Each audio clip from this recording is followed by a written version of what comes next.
with the FSBOs, I predominantly call expireds. Most people, obviously, with prospecting, they hate calling expireds.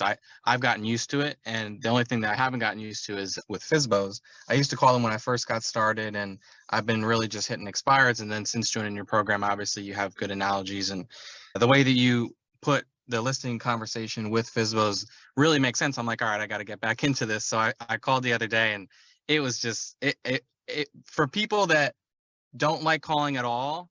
Like the best way I can put it is I wanted to call expireds after I was done calling the FSBOs. I was like, you know what? I'm calling expireds. I never thought I'd say that, but it's like I feel more comfortable calling these people. But basically the best way I could put what happened was just like they when I started to ask the questions to try to like, talk as if I was a buyer, learn more about the home. Are the beds upstairs? Are they downstairs? Asking the questions like, do you want to save the commission? Especially when I was asking more of the questions, they were kind of like, what do you want? Like, clearly you want something. Like, it's like they already knew, like, all right, like, they've been through having calls with people, and I was trying to get past that 60 seconds. Hang on, Mike. First of all, let's stay on this for a second because this is important. So first of all, I'm glad that you're more in love with calling expireds. But so that's good, but not at the expense of FSBOs. Okay. So let's just stick with this for a second. You just said something about that when you were talking to these. First of all, where are you from, Mike? I'm from Jersey, but I do business in Myrtle Beach. Okay. So when you called the FSBO, you said something about the commission came up. So like in the beginning, like, I think when I asked them, are you working with brokers in the sale of your property, they said no, and I said, is it because you want to save money on commission? That's what I meant. And what did they say? Do you remember? Yes, a couple of them said, yeah, that's why. Okay, so Mike, so do you mind if we? So let me say something, Mike. Is that one of the reasons why I like you calling FSBOs for all power agents?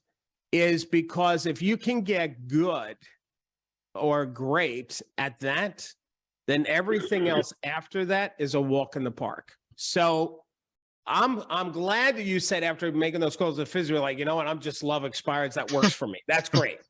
But what I would like you to do is say, you know what, I'm so excited about expireds, but I'm going to see how I can have a breakthrough with FSBOs as well.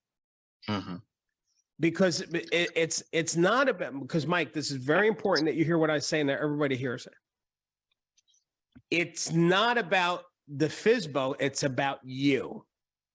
See, for you, if you can call somebody who doesn't even like realtors and you can turn that around, now you become like a magician of real estate agents. Like you can take anything and make something out of it, you see.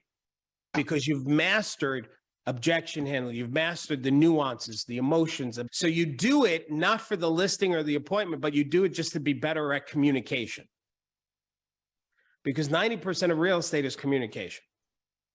Yeah. So what I like you to do is still make those FSBO calls, but not for the purpose to get a FSBO appointment or to get a FSBO listing, but for the purpose to have a breakthrough and mastering the conversation with a FSBO. Let's role play it. You be one of those people you talked to yesterday, and let me do to me what they did to you, and let me see how I do, okay? Okay. All right. Ring, ring. Hello? Yes, hi. I'm calling about the house for sale. Yeah. Yeah. Is it still available? Yeah. Oh, hi. My name's Darryl Davis from Para Realty. How are you, sir? Listen, we're going to just sell it on our own here. I see. Okay. And I'm just curious, is that because you want to save the brokerage fee? Yep.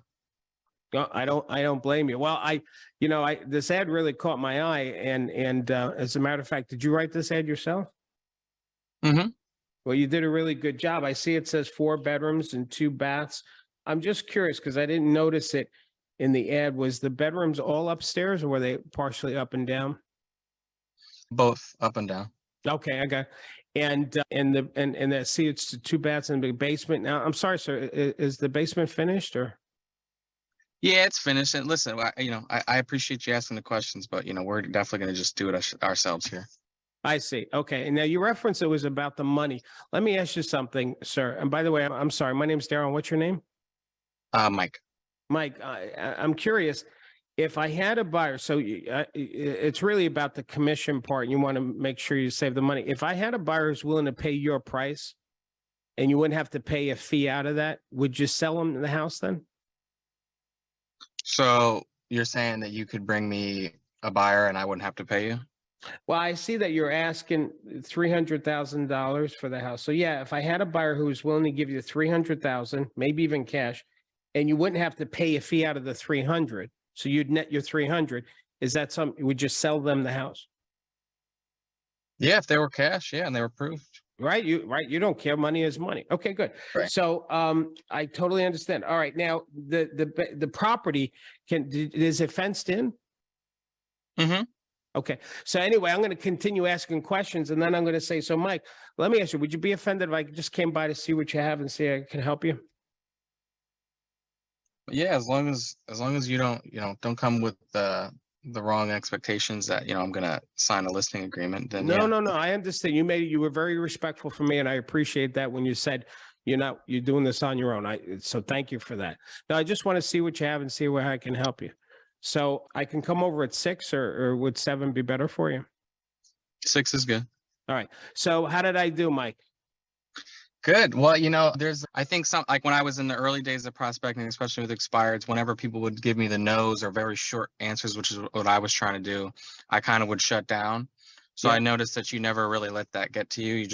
You would redirect the question in a different way or reaffirm certain things, but then still ask a similar question with trying to get the same result. Exactly, because here's what we know is a homeowner, if they're being nasty, they're not being nasty to you. They're being nasty of an opinion that they have of a real estate agent, which is not you. Mm-hmm. They're not upset with you. They don't know you. Right. They're upset with a false judgment or opinion about you. Mm. So you don't take it personal at all because they don't know you. Yeah.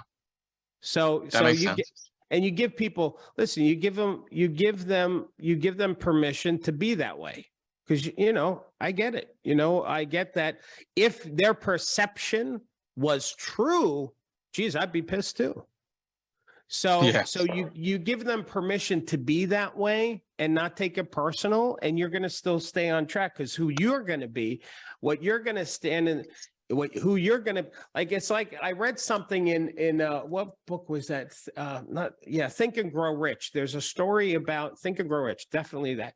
There was a story about this little kid that went to Henry Ford and asked for something, and the kid was relentless, and Henry Ford kept saying no. Eventually, he gave in because the kid, all he was a commitment to getting what he wanted. And any parent knows this. When we have kids, our kids, when they want something from us, we'll tell them no, no, and no. And then before you know, you just give in because they're relentless with it.